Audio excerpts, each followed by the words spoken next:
Hello my friend. मुझे उम्मीद है और आशा है आप सब बहुत अच्छे होंगे घर में। और 2022 की शुभकामनाएं के साथ एक नई शुरुआत आप कर रहे होंगे इस साल अच्छा मनाने का।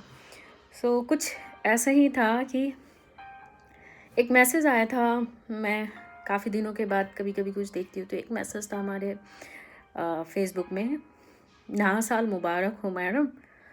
और आप जितना खुश रहती हैं, क्या वास्तव में आप उतनी खुश हैं या आप खुश होने का दिखावा करती हैं?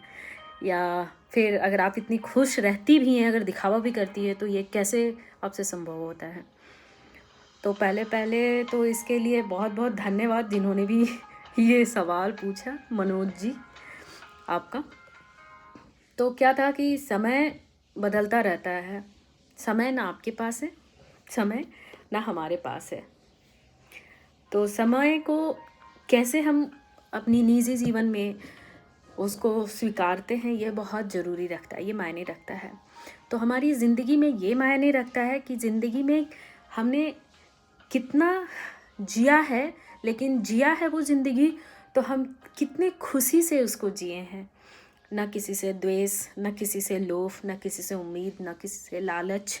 आप सबके लिए अच्छा सोचो तो कहीं ना कहीं आपके साथ अच्छा होगा। भगवान आपका अच्छा ही करेंगे और आपके साथ अच्छा ही होगा। मन में अगर हमें ये कहीं रहता है थोड़ा भी कि नहीं यार उसके पास बहुत संपत्ति है, हमारे पास नहीं है, आप उसको देख के मत जलिए। आप उसको देख के खुश होइए कि वाह बहुत अच्छा है, उसने ऐसा कर्म किया होगा या उसके कुछ ऐसे होंगे पुराने कुछ दिए हुए तोहफे भगवान से जो इस जीवन में उसको मिला है। बट आप देख कर किसी को जलिए नहीं, आप अंदर से खुशी महसूस कीजिए। आप हमेशा ये उम्मीद कीजिए अगर वो कि हम बहुत खुश हैं, खुद के अंदर से ये फीलिंग होनी चाहिए। हमारे पास आज 1 रुपये है तो भी मैं खुश रहती हूँ। हमारे बैंक बैलेंस जब 10,000 थे तभी मैं खुश थी। हमारे बैंक बैलेंस जब 1 लाख थे तभी मैं खुश थी। तो ये खुशी तभी बरकरार होती है जब मैं दूसरों को खुश देखती हूँ। तो आपको भी वैसे ही खुश रहना होगा। ना ही दूसरों के बारे में गलत सोचिए, ना ही दूसरे के बारे में कुछ बुरा सोचिए, ना ही दूसरे से ईर्ष्या कीजिए। मतलब मन में ही ये रखिए, क्योंकि आप ना कुछ लेके आए हैं ना कुछ लेके जाने वाले हैं। आपका सारा कर्म यहाँ पे ही है। ये चीज़ को जिस दिन आप स्वीकार कर लीजिएगा कि भगवान ने मुझे एक अच्छा कर्म करने के लिए भेजा है, आप वापस जब जाओगे तो क्या जस्टिस दोगे उनको? आपके पास कुछ जस्टिस देने के लिए है कि हमने ये गलत किया है, ये सही किया है?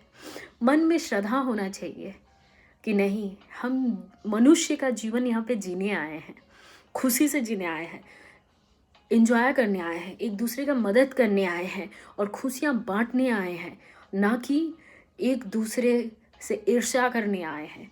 आप थोड़ा सा भी हेल्प कीजिए।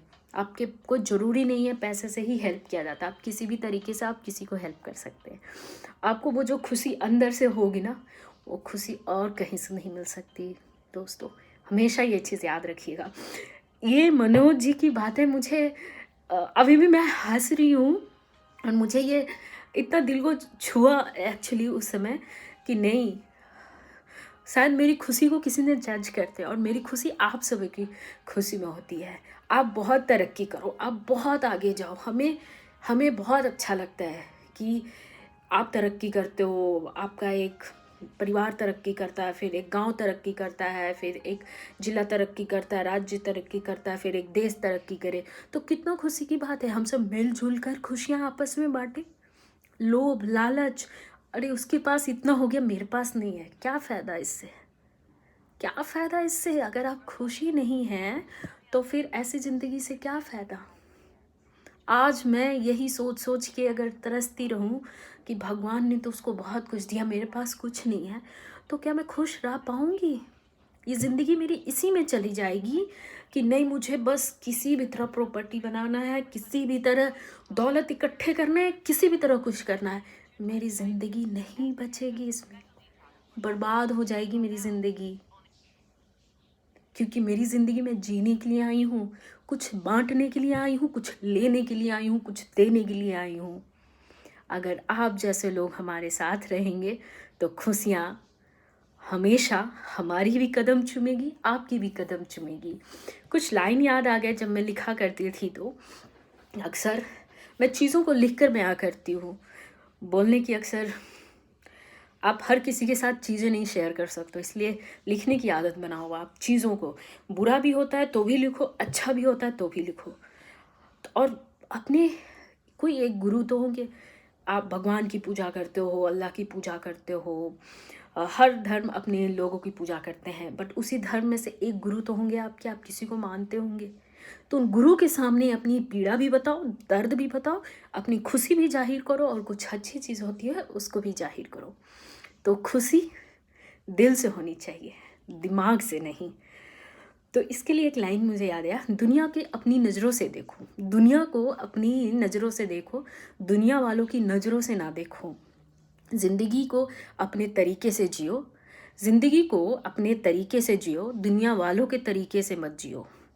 जिस दिन दुनिया को अपनी नज़रों से देखना सीख जाओगे, जिस दिन दुनिया को अपनी नज़रों से देखना सीख जाओगे, ना जाने दुनिया तुम्हें देखने के लिए कब तक तड़पने लगेगी, कब तक तड़पने लगेगी।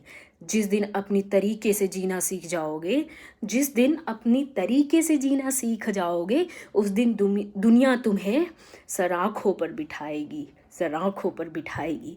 बस फ़र्क इतना है, बस फ़र्क इतना है कि उन्होंने दुनिया को अपनी नज़रों से देखा है और ज़िंदगी अपने तरीके से जिया है। बस फ़र्क इतना है कि उन्होंने दुनिया को अपनी नज़रों से देखा है। कवि कहता है, मतलब मैं कहती हूँ कि हमने दुनिया को अपनी नज़रों से देखा है और अपने तरीके से जिया है, इसलिए आज मैं खुश हूँ और खुशियाँ जाहिर करती हूँ। फ़र्क नहीं पड़ता कि मैं कंगाल हूँ, फ़र्क नहीं पड़ता कि मैं कंगाल हूँ। मेरे पास तो वो सब धन दौलत है जो शायद आपके पास है, फिर भी आप अंधे हैं। मेरे पास माँ है, पिता है, ईश्वर है, पूरा घर संसार है, ना जाने क्या क्या है मेरे पास। 2 हाथ हैं, 2 पैर हैं, 2 आँख हैं, और मैं क्या कहूँ, क्योंकि ज़िंदगी को मैंने अपने तरीके से जीना सीखा है, ज़िंदगी को मैंने अपने तरीके से जीना सीखा है। तो शायद आपको मेरा उत्तर मिल गया होगा और आप भी इसी तरह मुस्कुराते रहिए और स्मूथली अपना 2022 को निकालिए, कुछ नई शुरुआत और नई आशाएं के साथ, निश्चल निष्पक्ष होकर। द्वेष मत रखिए दिल में। Thank you so much and बहुत बहुत धन्यवाद। और बस आप लोग खुश रहिए, यही मेरा एक अंतिम वाणी थी। नमस्ते।